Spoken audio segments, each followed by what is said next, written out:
The next day, Neville was complaining about how come he can't go. All the engines have gone off to work, said Neville. When can I go too? Just as soon as you finish off your coal and water. It won't take long.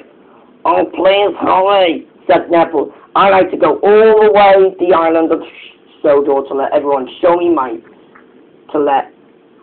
to let everyone recognize my shiny paint, he said sadly. But at last, Neville was ready. They were ready to get Neville ready. His tender was at the hopper, and then Neville's tender was loaded with coal. Then they gave him more and more water from his tender and from his tank as well.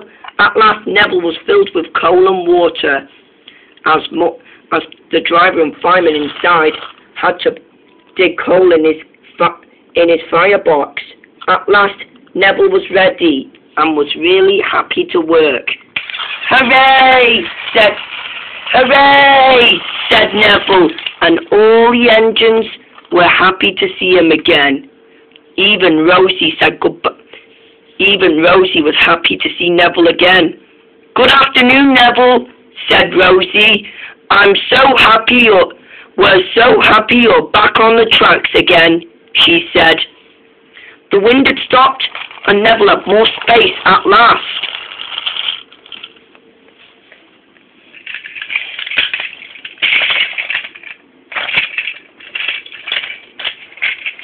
At last, however, while Neville was better, Mighty Mac gave him some coaches. I'm so glad you're back on the rails again, Neville, said Mighty Mac. I'm glad you really think so, said Neville, as he chuffed along the track, feeling really happy.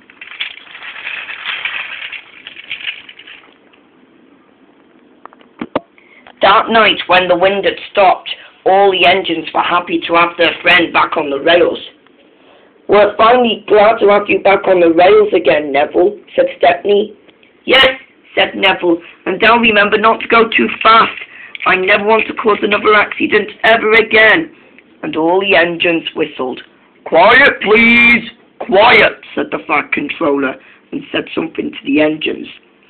Neville had an accident this day, but he feels better now, and it's all your thanks to be helping him. Good night, all of you. And all the engines went to sleep. And as for Neville, he had a nice dream, and with that, he went happily to sleep. So did the engines as well, and they all went to sleep.